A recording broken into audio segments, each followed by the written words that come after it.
Hello, everyone, and welcome to our webcast today, where we're going to talk about the top data driven strategies for freight forwarders in the second half of 24 and really beyond that. Okay.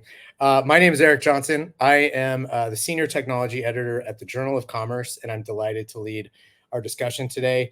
Joining me are two fantastic speakers, both CEOs of very interesting technology companies. Brian Glick, CEO of Chain.io, Trenton Chen, CEO of GoFreight. I'm going to have them give a little bit, real brief background on themselves beyond just that title. And then we're going to jump straight into the discussion. Brian, do you want to tell us a little bit about yourself and Chain? Sure. Thanks, Eric. I'm Brian Glick. I'm the founder and CEO here at Chain.io. I've been in the logistics and supply chain tech space for about 25 years. Founded a couple of companies, and I spend most of my time now focusing on how we move data between companies, between BCOs and freight forwarders and carriers and all of that fun stuff. So really the deep down and dirty plumbing of how to get this stuff done. Very cool. Trenton, tell us a little bit about yourself and GoFreight. Hello, everyone. My name is Trenton Chen. I'm the co-founder and CEO at GoFreight. I've been in this freight forwarding tech industry for almost 10 years. I co-founded GoFreight about 7 years ago. GoFreight is a TMS designed specifically for small and medium-sized freight forwarders in US and Canada. We have end-to-end solutions from sales, operation, accounting, finance, reports, to every other customer-facing capabilities. Our only goal is to maximize the profitability and the revenue and the efficiency for our customers. Cool. So we have lots to discuss. Let me quickly frame the discussion a little bit. Why are we talking about data specifically as sort of fuel for freight forwarders, and specifically, as Trent mentioned, fuel for profitability for freight forwarders? So, historically, forwarders and their NVO kind of business units within a forwarder have been very concentrated around the buy and sell side of capacity, whether on a ship or a plane or any sort of vehicle that is moving freight. But over the years, the decades, really, forwarders have evolved into service providers that are essentially now stewards of data, both for their customers as well as the capacity providers that they partner with. So from that perspective, it's absolutely vital for forwarders to have a strategy around data.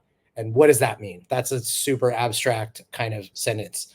Well, we're going to get into that in a lot of depth over the next hour, but really it means at a high level, it means focusing on the things that are important, the functional areas, the specific data points that are critical for the forwarder's business, and by definition, critical for their customers and their capacity provider partners. So we're going to get into more specifics around that as we go along. But let's maybe kick off the discussion by, at a very high level, talking about why data is even important at all, right? Like we've got, from my perspective, we've moved from a period where there wasn't a whole lot of data being collected to the big data phase, where the onus was on people to collect data, companies to collect data. And then that quickly moved into the too much data period, which I think we're still in, right? And now it's about how do you manage it and make the most out of it and get sort of insights out of it that matter. Brian, can you kind of characterize a little bit why data collection is so important and understanding what to do with it? So there's only one reason you do anything with computers in the business, and that's to advance a business goal. And what we see from a data standpoint is there's really two business goals that companies are trying to advance. One is making the operation more efficient, right? And if we boil that down from get that really down to brass tacks, it's how many files per person, right? Can I do more files with less people? And the second is, how do I use that information to provide insights either to my business to increase my margin, or to my customers for the things that maybe were not asked of us 25 years ago, but are being asked today, whether that's carbon emissions, whether that's helping the customers plan their network better, whether that's helping a large BCO with their digitization projects. So there's kind of these two big categories of things that help us execute more efficiently and things that help us gain insights by looking at that data. And those are really the two big categories that most forwarders, like if you can't place your problem in one of those two, you may want to ask whether you're actually solving something or just buying something because it looks cool. Okay, so let's say, Brian, staying with you. So let's say you have gone through that exercise and you understand that the data that is meaningful in one of those two areas. How do you transition from, sort of identifying the important data to collecting that data and then drawing insights from that data? Yeah, so this is where my advice to small and mid-sized forwarders is very different than the large enterprises. And you have to be careful to understand your own capacity and your own IT landscape. And I'm actually going to start with the advice that I would give if we were talking to an audience of the top 20 forwarders in the world, which is go build departments, hire a bunch of data analysts, do a lot of really unique work because you have the millions or billions of rows of data to do interesting things, and you can absorb a $500,000 or $1 million project. We have one customer who they have 10 employees only taking the data out of the TMS and providing it to other departments. So that's $1 million department just to move the data to another department. When we're talking in the SMB space, the answer largely is pick really good service providers who have spread that cost across their customer base so that you can get the benefits of these things without actually going and making these investments. So it's more about saying, okay, I'm going to pick a TMS that I feel is forward looking and innovating, and I'm going to add on maybe, depending on what's important to you, a rate management provider or a company to help automate collecting my bills of lading, or a company to help provide a better portal to my customers in a particular vertical. Whatever those things are, it's very much a lean on your service provider world when you can't put mid 6-figure or 7-figure numbers into doing data analytics yourself. That's really how we see the world. The companies that we've seen who have tried to dabble in this big data world, in collecting it, organizing it, sanitizing it, without understanding that it's a multi-year journey and a really big investment, have generally been kind of disappointed with their results. And what they end up with is maybe a slightly better reporting engine, but it's not, the promise doesn't get delivered until they go back to their service providers and often provide them a lot of product roadmap guidance and say, hey, what we're seeing in the market, we do specialty chemicals, and, it would be really great to be able to do much more deep analysis on hazmat or much more deep analysis on customs processes or whatever it is. The service providers love that feedback, especially the SMB space, because it helps them guide their roadmap, and you can influence that roadmap with the right providers without having to go hire all of those, computer scientists at $200,000-$300,000 a year. So maybe one follow-up question on that. Mm-hmm. When you say, especially for the SMB market, that it's often the best path to sort of go out to a network of providers that can spread that cost of development across all their customers, especially when we're talking about like collecting data, managing it, surfacing things that are meaningful. Are those companies that are doing that logistics specialist companies, or can you turn, because every other day I see a company that is in data management and it's not necessarily in a domain that's specific, and they, so I mean, like, how important is it to focus on a logistics specialist? I think it's extremely important. Okay. What's really hard with supply chain data. Yesterday I was meeting with a BCO, a shipper who's about $100 billion company, and they were talking about their AI strategies around their supply chain. And even in a company of that size, they went, oh, Like outbound shipping, it's easy. We're just going to knock this off. But when they started talking about international transportation, they went, oh, this is really hard and complicated.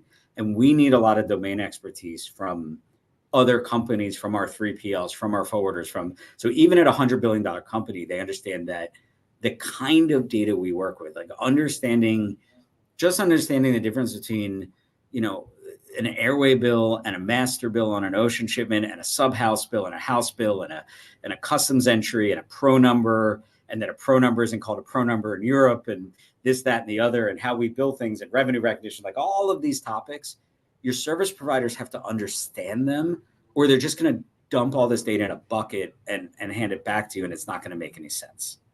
Mm-hmm. So you need that contextualized. You really, really do.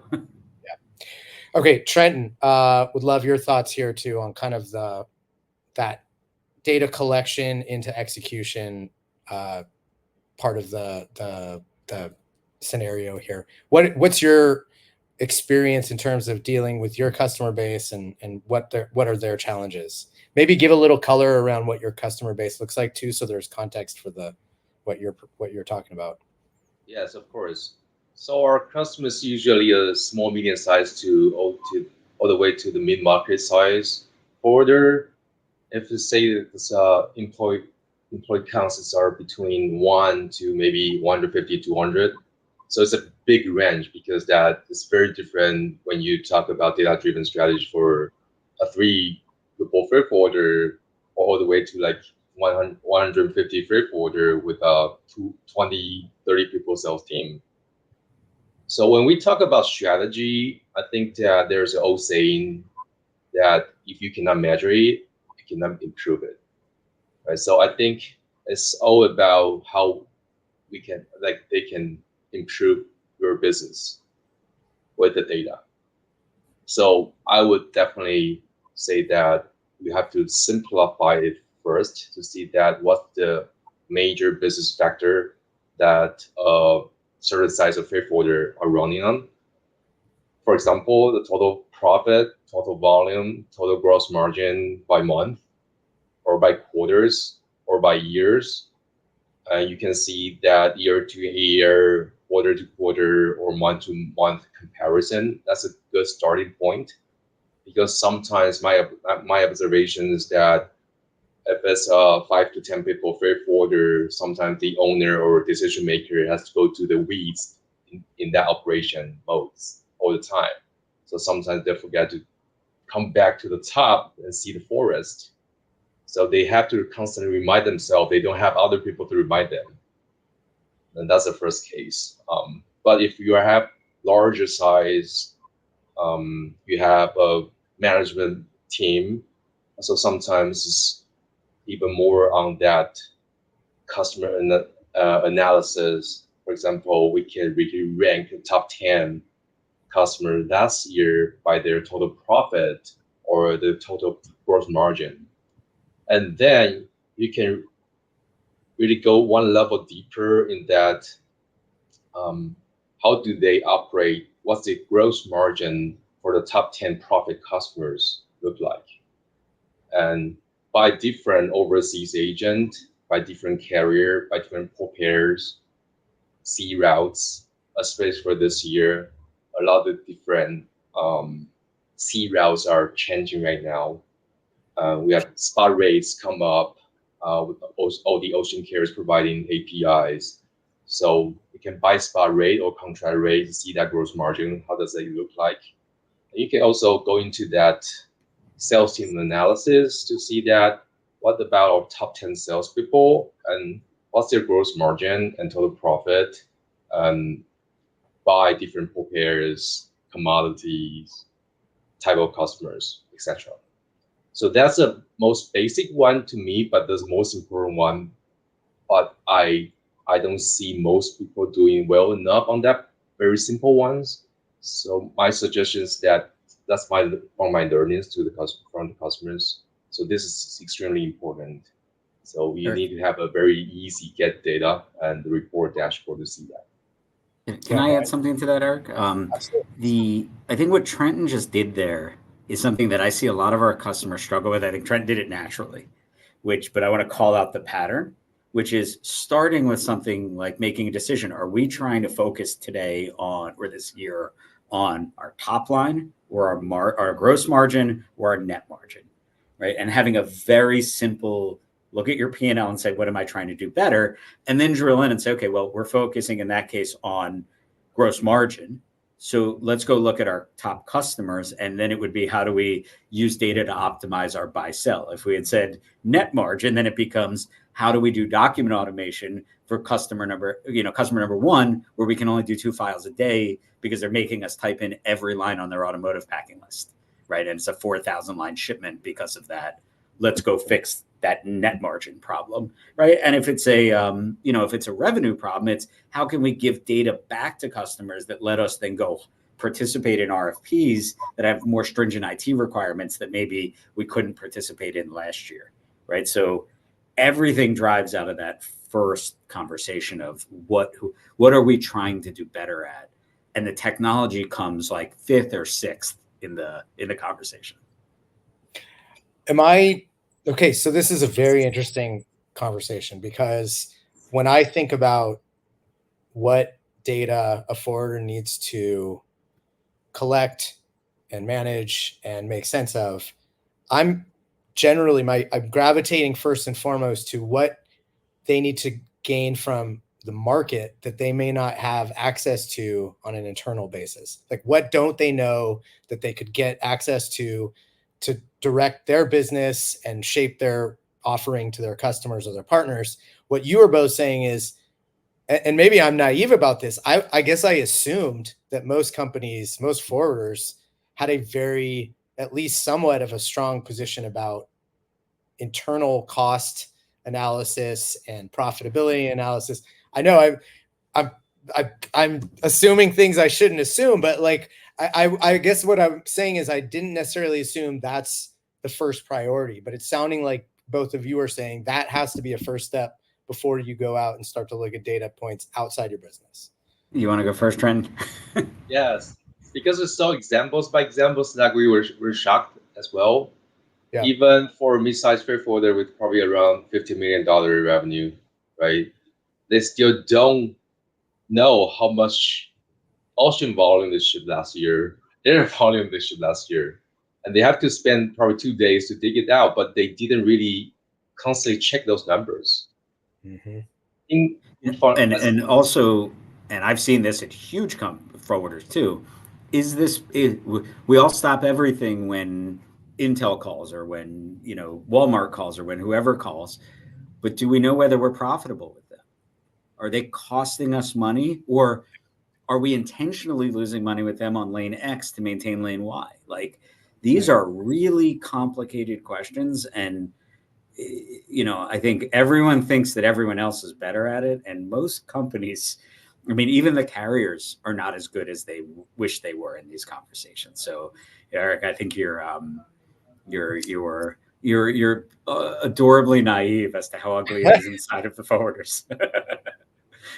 Look, it's actually really tough for freight forwarder owners or operators, right? Because so busy on every daily operations, all the exceptions happening every day. They have to serve their customer on the best level. I understand that. So it's really, really hard for them to get back on to see the forest constantly. I think that's it. Most forwarders don't have the ability to staff the person who's fixing the plane while the plane is flying, right? So that's, I think, or even check that the plane is flying right while it's flying. So, okay, very interesting. Brian, to your point, I made that assumption knowing that every business is a mess inside, right? It's just like, what does your mess look like, and how functional is your mess? So to defend myself a little bit here, let's maybe move on to kind of moving from that collection piece to the insights piece. And I am going to, as I sort of alluded to before, I'm going to focus a little bit on, before I throw it to you, I'm going to focus a little bit on the part of this where a forwarder, as I mentioned at the outset, is sort of a steward of data, sitting in the middle between the capacity owners and the cargo owners, and what they need to do to sort of set themselves up to be able to provide the insights that both of those parties need to find the forwarder to be a valuable, intermediary. So from my perspective, there are things that every forwarder now, are price of entry, right? Or that they're not luxuries anymore. They're not want to have, they're need to have. Obviously, things like visibility, things like being able to having the data in place to be able to quote quickly, having the data in place to be able to tell a customer when a shipment has been disrupted in some way and will be late. Having the ability to tell carriers which, the other way, right? Upstream, right? The carriers having the ability to inform them about changes to make sure that they are good partners, and having the ability to have insight into managing allocations among your shipper customers so that you can keep carriers happy, but also meet all of the needs of your shipper customers, right? So from your perspectives, and maybe Trent, I'll start with you first. Like, what do you think as we move? Let's say we're now a forwarder that has gotten those basic kind of internal profitability metrics in place. Now we need to think a little externally about how we're dealing with the outside world. What are some of the areas that need focus on, and what are the challenges in sort of in that area?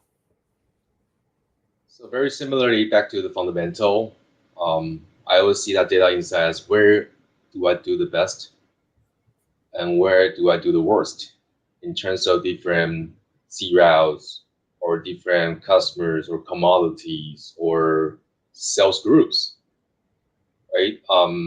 Where do I have the most profit or the best profit margin? It could be very different.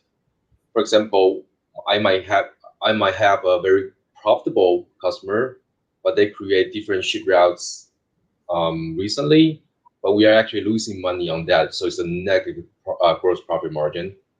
But sometimes the owner or the decision maker is just not aware of that quickly enough.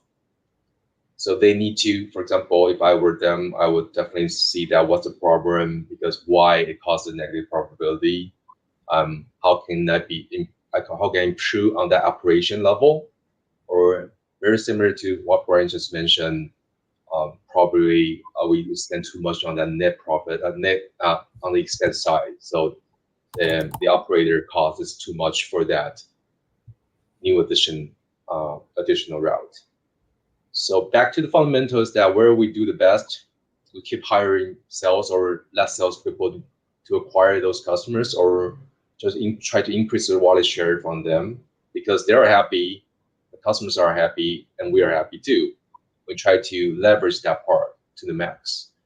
And when we see where we are the worst at, and we try to improve it or try to find the root cause. So gradually, we probably need to make a very important business decision that we have to give up certain trade lanes or port pairs, because that we don't have that expertise, or because we don't have that cost advantage. Brian, this is reminding me a little bit of a presentation you gave a few years ago, where you sort of said the important thing for people to think about when they're moving data between systems and thinking about what to prioritize is, where does your business come from? Is 80% of your business, are you winning 80% of your business because of your TMS, because of your trade compliance activities? Like, what is the lure? And focus on that first, get that in shape, and then worry about the stuff that may be in worse shape, but it's not impacting your bottom line as much. Yeah, I mean, absolutely. And I think maybe to go, Trenton said something important about knowing the verticals that you're servicing. And I would add to that also the size of company. And when you go out and you listen to your customers, which is where this always starts, right? One of the things to do is everyone's going to give you different feedback and different requirements and different requests, but you can kind of categorize them into two very tactical buckets. One of which is customers who just want you to give them raw information. They tend to be a little bit larger, or sometimes very, very small, and they're just trying to keep their spreadsheet up to date, right? And they don't want you to, like at very, very big company I was talking to, and they signed up for one of the third-party visibility providers, and the visibility provider wanted them to provide them analytics. They said, no, we just want to know where our freight is. We'll do the analytics, right? And so when your customers are just asking you for data, that's where you're starting to look at, okay, I need to give them EDI, or I need to give them an API, or I need to give them a custom reporting engine with a scheduler where they can build their own reports, depending again on, but you're giving them literally just the rows and tables that are in your system. Whereas there's other customers who are actually looking for you to do the insight for them. I remember sitting at a QBR with a pretty large manufacturer many years ago, and we had just come out with a new dashboard. We're showing off the dashboard in the QBR, and it was this is when I was working for a customs broker. We said, oh, we noticed you're not really optimizing your duties for your product that's coming into Alabama. And they go, we don't bring product into Alabama. And we said, oh, well, here's your dashboard, and here's your Alabama trade for the last 6 months. And we actually, in the room, started clicking down and drilling into what it was and what the tariff codes were. And they figured out that somebody had started building a new plant and had never told them, and was importing equipment in for the plant. And they didn't even know the plant was going to happen. But in that case, it was, they needed us to be their eyes and ears to their supply chain, not just pump the raw data, because they didn't have a home for it to land. So it was much more about us looking at optimizing, and then that was able to like elevate, and it really made us more of a partner to them. The fact that we could tell them their own business better than they could, right? And that's what, those are those moments when you develop a 25-year customer. Okay, so this is very interesting, because I think this is like at the absolute crux of the sort of quintessential question about like where forwarders have traditionally been and where they stay relevant going forward. So I would make the case that there are a lot of software companies, most of them aimed specifically at shippers, whose goal is to reduce a shipper's reliance on a forwarder, right? So in a sense, 3PLs are not just competing with one another. They're competing with a set of technology that helps a shipper manage things that they would normally have handed off to a forwarder. And that could be a process, or it could be that consultative piece. It could be that look ahead, look behind corners that they didn't even know existed kind of thing. The way I think about this is, as a forwarder, especially relevant to the discussion today, is, do you have processes that you manage on behalf of a shipper? And traditionally, has that been the extent of the relationship? So you do bookings for a shipper, or you do PO management for a shipper, but the data around that is now becoming the more important thing than the process itself. So the process is turning into data that you can then, as Brian said, sort of like give them views of their business that they didn't even have, right? So that's, to me, very what this whole conversation is about at a very high level, is how does a forwarder not just stay profitable, but how do they stay highly relevant in a market that is becoming more competitive from a bunch of different angles? So, I mean, we haven't even mentioned the way the market has expanded from a forwarder perspective into not just large, medium, and small, but ocean carriers, e-commerce providers, all sorts of new entrants that view the forwarding space as something interesting to get into, right? So I wanted to, okay, so any thoughts on that? I mean, we have lots more to talk about, so I don't want to get too hung up on my on how I just framed that. But is that something that like you are actively hearing forwarders sort of mention as like, we need to like adjust our data strategy as the market around us evolves? I mean, I would say, you go first. Yeah, I would say yes, and I'm gonna put a couple of caveats on that. The first being, I think we've been discussing, there's two things that have been 5 years away from my entire career. One is self-driving cars, and the other is the death of the forwarder. Right? I've been hearing that forwarders are not going to exist in 5 years for 25 years. So I'm not too worried about the death of the forwarder. But what I will say is, the forwarders that make money are the ones who can protect the margins on their freight or on their services. And the way you do that is by providing other value-added services that make it hard for your customers to either spread their freight too far or hard for your customers to kind of just walk over $5 on a shipment. So if you've got or be the other way around and just be the cheapest forwarder, right? Like that, I don't find that to be a very fun business. So let's focus on the other side of it, right? Which is, being able to go back and it's a little bit, if you look at, why does somebody want to have a Shopify plugin? It's because then you become very sticky with those small businesses that are selling on Shopify, right? Or why do you want to have a really robust EDI connection with an automotive company? Because if they spend the money to build that connection, they are not going to leave you next week because the guy down the street has a $3 cheaper rate on a container. They're just not going to do it because then they got to go invest in that. So it, to me, is all about length of customer relationship and margin protection. That's why you need to give your customers something other than quality service. Yeah. I think for a freight forwarder, this main goal is to provide the best customer experience for their customers. Every importer, BCO, shippers, they have different pain points. They have different workflows, especially for small, medium-sized importers. That's typically what our customer base are serving. They have probably very manual process still. They probably don't run on their corporate ERP system yet. So I think you have to provide different options for as a forwarder for your customers to get value. Now the data is very valuable, but what type of data in which type of format and in which frequency or in the way they want is so important. So you have to make the experience tailor-made.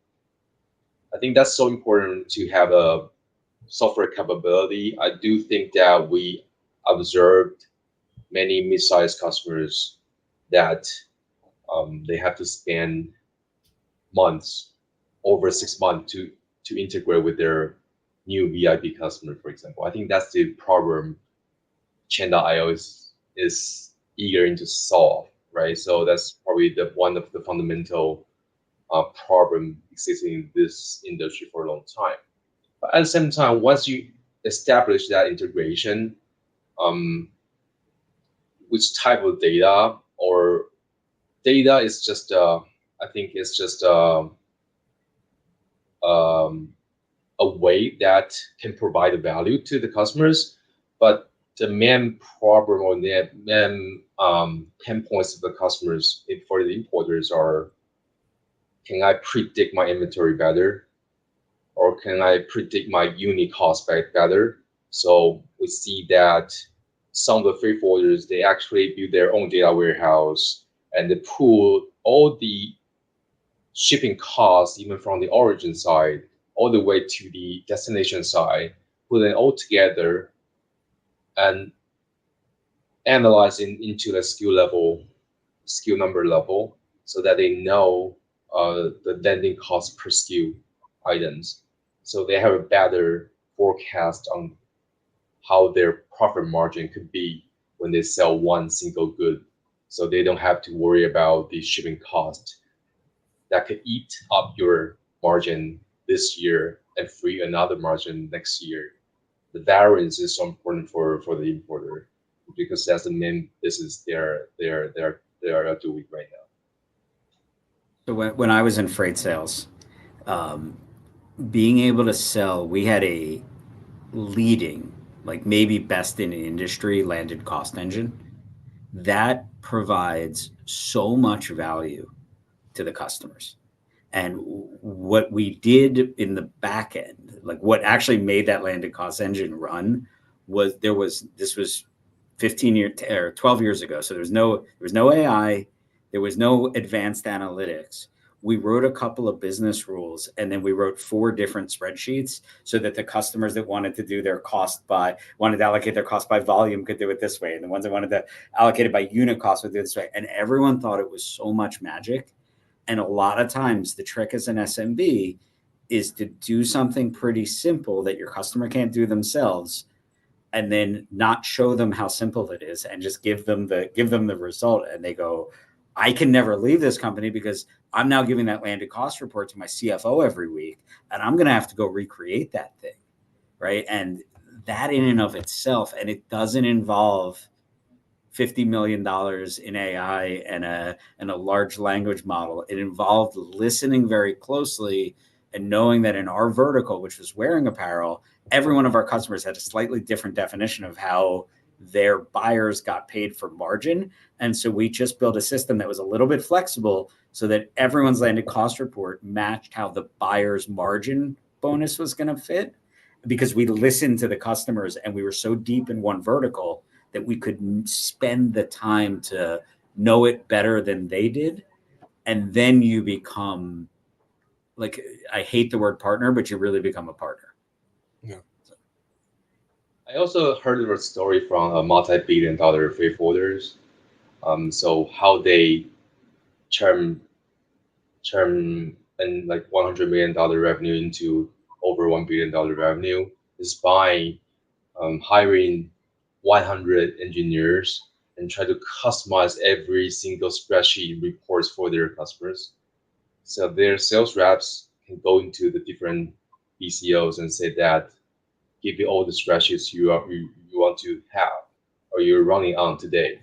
I can customize those files for you if you ship with me. So these are free. And then I think I found that that's a very, very good, because they are not running on ERP, or they don't have their data warehouse. They don't want to receive valuable data through EDI or APIs, but they want a spreadsheet because that can upload to their ERP, or their supervisor, their manager review it every week in certain format, in a certain way, so that they can run their business in the routine. I think that's so valuable. This is a great story to share. At the risk of maybe being a little cranky today, the area where I see, and I have 2 of our existing customers in mind who I've had conversations in the last couple of weeks with their CEOs, that the reason that they sometimes struggle with this is actually not the IT and the data, it's the salespeople that they have, and being able to retrain those salespeople to sell something other than freight. Right, to be able to sell a value-added service and there's a million sales books on this, but to do solution selling of, I sold a deal one time to outsource the entire, basically 4PL, an entire company that had just come out of bankruptcy because they were borrowing on the product that was on the water. And we went to the CFO and said, we can give you visibility to 3 days more product every month that you've taken possession of at origin, and you can borrow against another 3 days of inventory every month. And that was going to keep them in business. And then we said, oh, and by the way, we'll do all the shipping stuff on the side. And nobody ever asked us about a freight rate, right? Like, it never came up because we said, we're going to get you 3 days borrowing cost. That kind of conversation for someone who's been used to walking in and saying, give me a spreadsheet of all your lanes, and I'm going to turn that into a spreadsheet of all the prices. And I'm now going to show you a KPI report, maybe that shows that we cleared all your, delivered all your stuff on time last month. It's a very different kind of sale. And so if you make the IT investments and you don't retrain your sales team, or sometimes hire new salespeople who understand or are willing to sit and spend the time listening to the customer instead of just taking order, you will actually fail at this, and you'll spend the money. So it's really a whole company approach, not just have the tool, but be able to sell with it as well. The nightmare on that side of things is when the salespeople sell stuff that you don't have, and you know what? I tell my salespeople all the time, say yes. Like when I was on the freight side, and actually it's what we tell our customers: say yes, because we can make the computer do almost anything. Like, we'll figure it out. The much worse problem is when they don't sell it at all. Yeah. Okay. Right. Then you have like go get. I don't know any owner of a company who would prefer the salesperson to not sell it. Yeah. Like, you'll figure it out. The IT people will complain. And Eric, you spend a lot of time with the IT people, and we complain a lot about this stuff. But at the end of the day, go get the revenue, and then that'll pay for fixing the problem. Yeah. Okay. Fair. Okay. So you guys have provided a few sort of somewhat specific examples, but we've talked at a fairly high level. So maybe wanted to shift gears a little bit and talk about some specific application areas that you've seen where we're taking data and turning it into something that can be monetized, or something that is a lever to build that relationship, that 25-year relationship that Brian talked about. Any specific examples you can point to that kind of showcase going from the data collection to the data management to the driving insights to the actual building a relationship with a customer that becomes profitable over a long period of time? Sure. I mean, I'll give one. We have a mid-market customer who very early jumped onto the CO2 bandwagon. And the reason they did that was that they have a very specialized project freight customer base. And those customers do very public projects, moving things that are very, very like, it's not concerts, and we love the company that does all the concerts, but let's say something like concerts, where the consumer was very interested in the emissions and the environmental impact of the work that their customers were doing. So long before any of the TMS providers had gone and built the CO2 calculations in, they went and contracted with a third party to get that data, and then contracted with us to put it into the TMS, because they knew they had a customer base that would get, a ton of value from getting that CO2 data, and it was a smashing success for them. Yeah, interesting. Trenton? We have a customer that probably leverages the visibility data the most.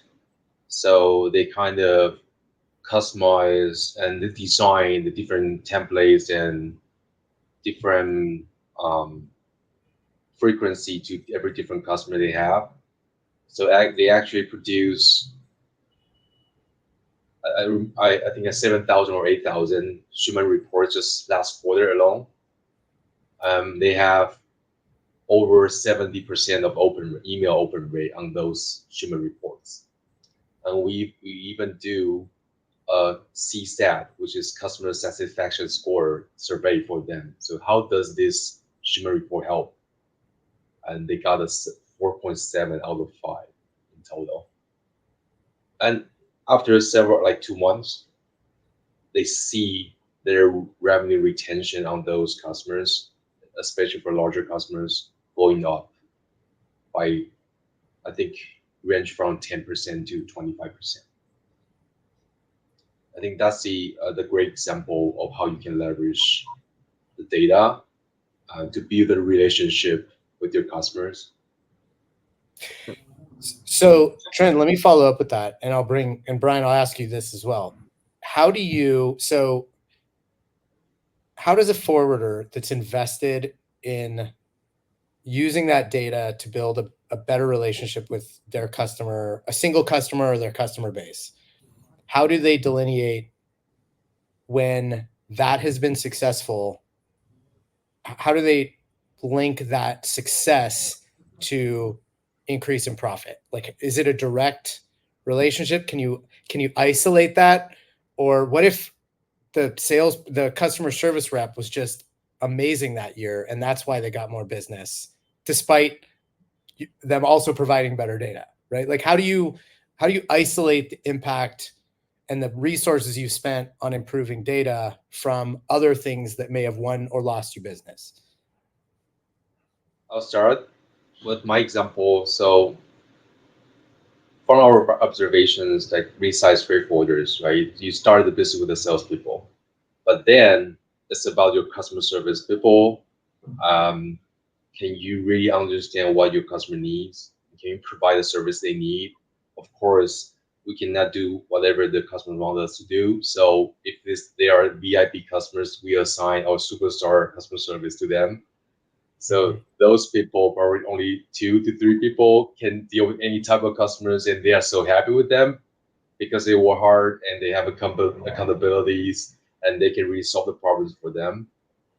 And sometimes they have to do a lot of additional work in terms of, okay, this is my spreadsheet. You have to try to spend half of the day to produce a spreadsheet for one specific VIP customer, and maybe you have another VIP customer need 2 afternoons to really produce that spreadsheet for them. And some of them have different workflows, so that they have to memorize everything, every single details to make those customers happy.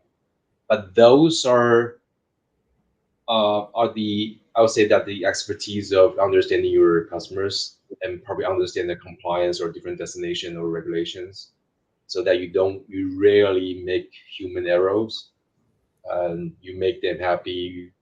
If there is exception, you notice them the way they want to be notified. So those could be configured as a software provider. I think those could be configured, and those could be really customized or as a workflow automation, so you can set up different milestones and you can really scale that superstar customer service capability to the entire operation team or customer service team.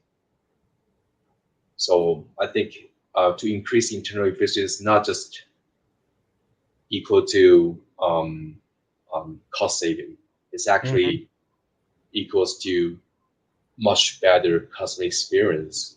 To think about that, you can even just one customer ship only one container with you 1 month, but you can provide them the reports they want, the workflow they want, with any type of operator. A happier customer requires less resources to manage, right? So yes, that's right. That's right. You can look at data, you can look at satisfaction scores, you can see them go up, you can look at revenue retention, see that go up. That's great. But I think ultimately, get on a plane, go visit the customers, get in a room with a customer and ask them why they're staying with you. Ask them why they're willing to take the meeting with you. Better you sit down with them at dinner and let them tell you, let them talk, and you'll hear, oh my God, we love that report. Or you say, oh, that report. They go, what report? I don't even look at that. But I like the fact that I can call your team whenever I want. And then you say, oh, you know what? Maybe we should invest in better call automation software so that they can get through faster, whatever it is. But I am a big fan of getting out on the road and listening, because frankly, at a SMB size, the data you have is a small enough amount of data, and the number of customers you have is a small enough number of customers that you don't need statistically perfect information, right? You can just go out and listen, and it's going to be pretty clear.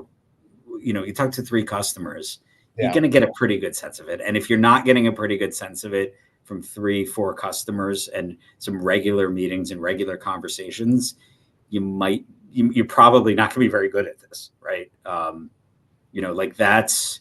There's a lot of value from knowing when you have enough data to make a decision, and enough data is not a billion rows of data. I had 4 conversations with 4 customers. All of them love the new reporting engine. We should improve the new reporting engine and show it to more customers. That's enough data. Yeah, that's fair. That is a data-driven decision that does not involve, a fancy tool. Technology yet. Yeah, I guess a conversation is a data point, right? That's essentially something to take away. Yeah, especially if you're structured in saying, okay, I'm going to make sure I collect this piece of information from everyone, and then we're going to look at it and talk about it. Yeah. Okay. can we maybe spend a few, we have about 10 minutes left. Please, if there's any questions, I forgot to mention, please ask a question. We'll definitely incorporate those into discussion. Where does this go from here? Let me make another foolhardy assumption and say that over the next few years, every forwarder will at the very least be examining where they are weak on data and seek to improve that. And obviously there will be a spectrum going to the very best who are like lapping the field when it comes to using data. Where does it go from here? What can we, like, what's sort of on the precipice of like advanced analytics around the data that a forwarder might be collecting, whether it's that, 5 conversations with shippers or it's a million rows of data in a spreadsheet?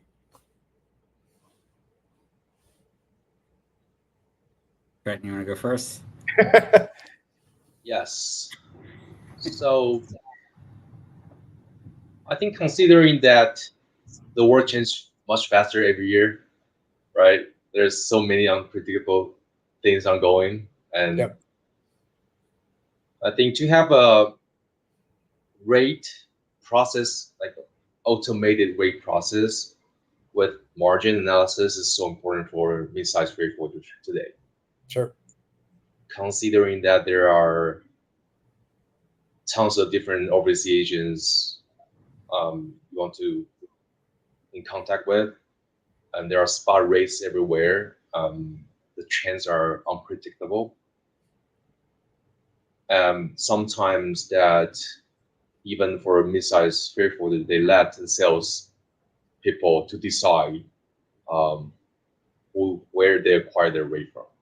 So they definitely have to answer to a lot of inquiries every day, but because that the speed is so important, so they have to sacrifice the negotiating power or business decision on selecting the vendors or the overseas agents or which contract.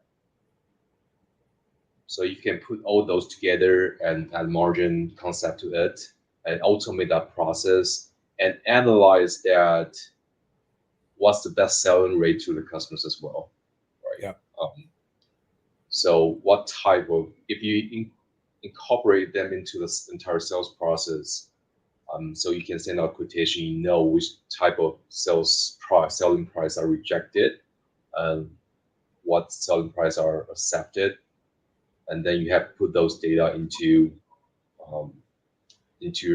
your technology or software, so you can make a prediction on that, suggesting rate. I think that would be very, very powerful, because at the end of the day, one salesperson have to deal with maybe 40, 50 quotation a day. So if they can be that efficient. I mean, Right. that's that's an incredibly topical thing to point out, right? Because think about a forwarder that just signed an annual contract for space, and then 2 months later, not even 2 weeks later, spot rates go through the roof, and the delta between what you may need to pay versus what you forecasted you were going to pay might have gone up 4 times. And unlike a shipper, are you saying the carrier might not honor your contract, Eric? Well, no, I'm not suggesting that, but I'm saying that it's gotten tricky out there, and that Yes. Whereas the shipper, where it's not easy for the shipper because they then have costs that have risen, it's even more complicated for the NVO, who has to balance the buy and the sell, like huge deltas on both sides, right? So very great point. Great point, Trenton. Yeah. Sorry, Brian. No, I would add on the other one. A lot of the things we talked about and that Trent was talking about earlier around, giving the customers back their data really mean making sure that your origin data collection processes, whether it's through an agent or whether it's your own owned offices, are being consistently upgraded. There's a huge advantage right now in the market if you're not selling to what I would call the top 1.1% of PCOs. that all the stories we hear on stages at events and webinars from these top ones, the General Mills, the Walmarts, the big furniture movers, et cetera, they talk about all this advanced stuff they're doing. 95 to 99% of the market, maybe more, are barely hanging on. And if you can start digging up, like literally go read the articles of what those big companies doing 15 years ago and start providing that, right? Start figuring out whether it's through document automation or EDI or APIs in that order, a way to get line level data into your system without having to key line level data. And that in and of itself is innovation to most of your customers, right? Being able to give them back, take a purchase order from them, be able to give them a report that says this line was not booked by your supplier. That in and of itself is a game changer to the person sitting in the import department at 99% of companies. And so what you need to do is you got to be able to manage line level data, which means a 1-line shipment might now be a 30-line shipment.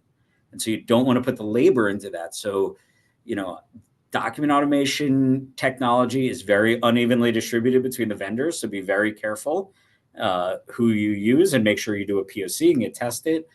EDI is tried and true. APIs, if the suppliers have them, are great, but that's also kind of not so great. Sometimes you just got to be able to take a spreadsheet and bring it into your system. But any automation you can do that lets you do a line level shipment at the same cost as a single line, I just have a 40-foot, is going to allow you to just be a game-changing partner to almost every one of your customers who's, if they're good, they're using something like Smartsheet instead of Excel. But they just don't have that visibility, and they're chasing every phone call from their buyers every single day. Great point. That's really good. I hope people were taking notes on that. I had a note to myself, and this is a little bit relevant. We have about 3 minutes left, so we need to wrap up soon.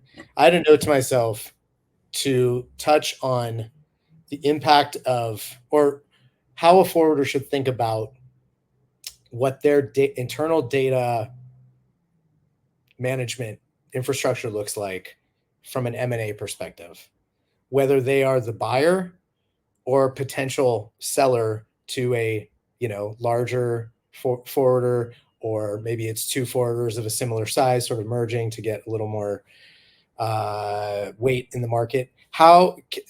Any tips in terms of thinking about that kind of monster of like merging two different companies and their very likely very different approaches to data? Brian, you've been through a few mergers. I do. I've done a lot of this. The inside 2-minute answer: be organized, be disciplined, right? Like, know what your strategy is, have it written down, and follow it. Actually have like clear controls and SOPs, and this is where our data is, and this is what we mean by revenue recognition, and this is what we mean by job costing, and this is how we've calculated our margin. Like, as long as you are clear, consistent, and well documented, you're fine. Yeah. Everyone else isn't. So like, that's one of these things. It sounds silly, but like, I was helping somebody look at one the other day, and we couldn't figure out the intercompany charges between all the origin offices. And we're like, we have no idea how much money this company makes. Like, that stuff is way more common than somebody who can walk in with a clean financial package. Yeah. Very interesting. Well, let me try to bundle or wrap up, put a bow on the discussion. I think the things that I heard that I would take away if I was a forwarder — I'm not smart enough to run a forwarder, so or maybe I'm too smart to run a forwarder. I don't know how that goes, but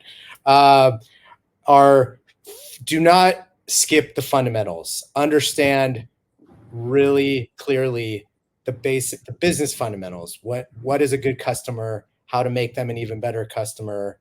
What is the data needed to do that? Think about how you prioritize investment into the various channels, whether it's customer facing or something internal that helps you control costs. this was brought up very early, but this is the holy grail for every forwarder, has to be understanding your revenue or your cost per file managed, right? Like that has never changed. It will still be the metric probably a million years from now. The data is there now to get at that in ways that it wasn't before, when it was also still important, but now you can actually get at it. So those are my main takeaways out of an hour of fantastic insights. What is the best way to kind of go from here? After people leave here, what is the first thing they should do? What are some resources that are good to tap into? And they could be talking to both of you guys, so don't be afraid to say that. I'll leave that one for you, Trenton. Our name is our address, so everyone can find us if they want to. Go ahead. My address is GoFreight.com. Yeah. Well, I will go out on a limb and say, if you get a chance to talk to either Trenton or Brian at a conference or through email, set up a call, you will not be sorry. Both are a treasure trove of insights on this market. So thank you both. Really insightful hour. Thank you to everyone who attended. Thanks so much for listening and attentively, and really appreciate the insights, guys. We'll talk soon. Okay. Bye, everyone.